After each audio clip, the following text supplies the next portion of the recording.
5 days na ngayon. 5 days na sila. Grabe, nilipat niya dito talaga, oh.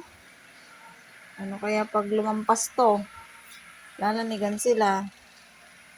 Ano itong mami bingo na to? Ang tanging ina. Ang gaganda ng bebe niya talaga ngayon. Pero hindi siya nakakuha ng kaliko. Walang kaliko ngayon, himala. Ay, nako. Good night.